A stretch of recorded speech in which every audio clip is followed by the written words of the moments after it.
두 번째 소식은요, 이 CNN 머니에서 가지고 왔는데요. 네. 제목은 이제 세계 5대 5개 인기 주식시장이라는 제목의 기사였습니다. 네.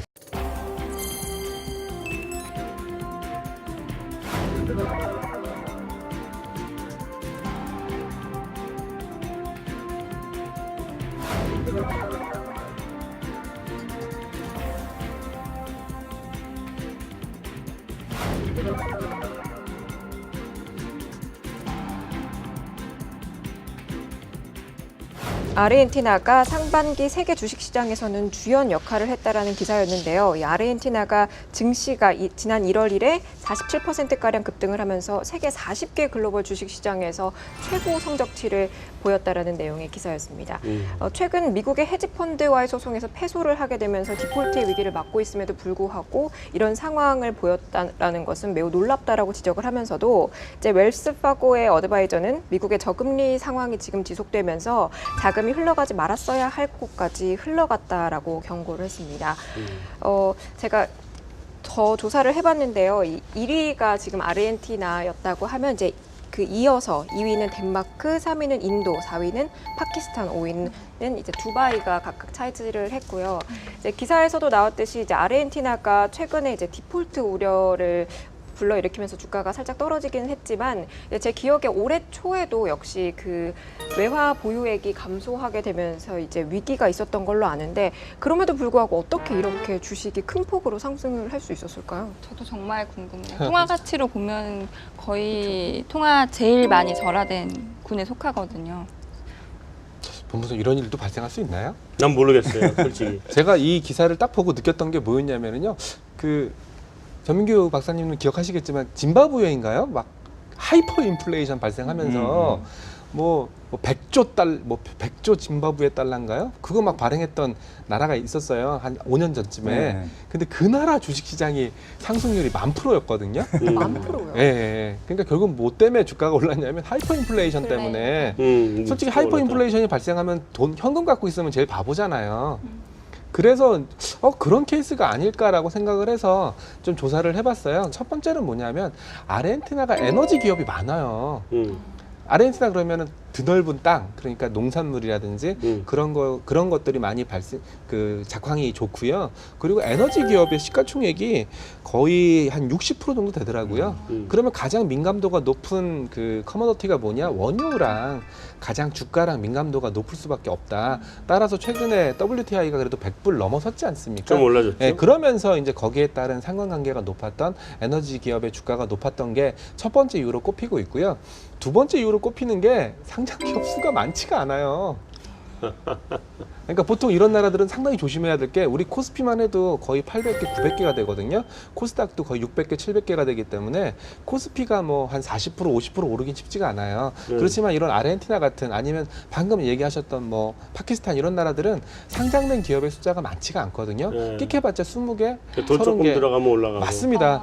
여기서 어떤 지수를 썼는지 모르겠는데 메르벨 25라는 인덱스가 아마 우리의 코스피 200에 해당되는 그런 지수인 것 같아요. 25개 지수로 5개 종목으로 구성되어 있기 때문에 한 종목만 급등해도 급등하면은 인덱스는 굉장히 커질 수 있다. 이게 두 번째고요. 근데 예. 어쨌든 우리 최창규 연구원이 지적한 것도 굉장히 좀 사실이 팩트에 입각한 굉장히 정확한 분석인 것 같고요. 또 한 가지는 결국은 미국 금리가 작년 5월에 버냉키 의장 입에서 테이퍼링이라는 말이 나온 다음부터 연말까지 굉장히 많이 올라갔잖아요. 그죠? 그러다가 올해 들어서는 자꾸 떨어지고 있기 때문에 금리가 떨어지면서 신흥국 입장에서는 리스크가 자꾸 줄어들고 있는 효과가 생겨서 그러니까 겁이 없이 신흥국으로 들어가도록 만드는 그런 아니 근데 그럼 투자자들이 아까 여기 얘기한 기사 내용, 소개한 기사 내용에도 보면 투자자들이 자금이 가지 말아야 될 때로 갔다고 얘기를 하던데. 예.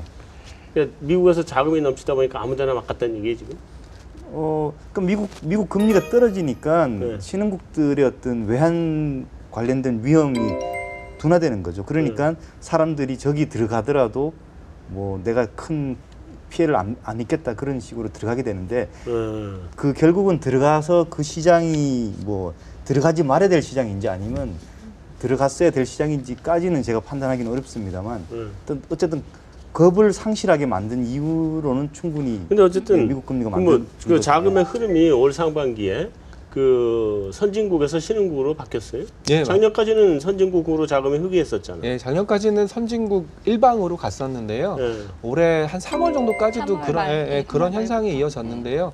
저희가 데이터를 보니까 5월 증시, 5월 이머징 마켓 증시랑 6월 이머징 마켓 증시를 이제 이거는 뭐 외신에 나온 거 말고 저희 자체적으로 해봤더니 2달 연속으로 이머징 마켓 증시가 선진국을 추월을 했습니다. 그 글로벌 펀드 플로우를 봐도 3월 말부터 신흥국 주식시장으로 자금이 들어왔거든요. 그렇죠. 그러니까 네. 이제 1월 말에 아르헨티나 중앙은행에서 환율 방어 포기했다는 이야기 하면서 신흥국에서 많이 빠져나왔고 그다음에 중국 그 그림자 금융 위험이 또 있다는 이야기가 그다음 곧바로 나오면서 그렇죠, 신흥국에서 나왔다가 그게 잠잠해지니까 그때부터 다시 들어가기 시작합니다. 그런데 우리나라 같은 경우는 여기에서 지금 마이너스 0.45%를 기록했는데 우리나라는 왜 그런 건가요? 뭐가 문제가 있을까요? 우리나라는? 네. 그건 뭐 나 때문에 그래. 안 내가 위험해서 투자를 하기 그런 때문에. 예. 내가 투자를 하면 주가는 바로 빠집니다. 위험하지 않아서 그런 거 맞아요. 안 그죠? 위험해서. 예. 아르헨티나 같이 그렇게 아슬아슬하게 배팅을 해볼 만한 건덕지가 별로 없어요 여기는요. 아, 그게 정답인 것 같아요. 그렇죠. 왜냐하면 우리나라는 상승 포텐셜도 뭐 기업 어닝이라든지 이런 게 잘 나와줘야 상승 포텐셜이 생기는 건데 워낙 그동안 잘 나왔었기 때문에 기조효과도 별로 기대할 게 별로 없고 거기다가 뭐 삼성전자가 스마트폰 잘 팔리지도 않고 잘 그러다 보니까 팔린다. 예, 어닝에 대한 기대치는 없지만 반대로 다운사이드에 대한 그 리스크도 그렇게 크지 않은 나라다 보니까 한국은 그렇죠. 외국인들 예. 입장에서는 뭐 게다가 이제 외환 이 아르헨티나 같은 외환이 불안해졌다가 네. 괜찮아졌다 하면서 그 변동폭이 엄청나게 나오는데 우리는 계속 괜찮아요. 절상으로 외환이. 갔었으니까. 예. 자, 오늘 여기까지 그냥 마무리를 하죠.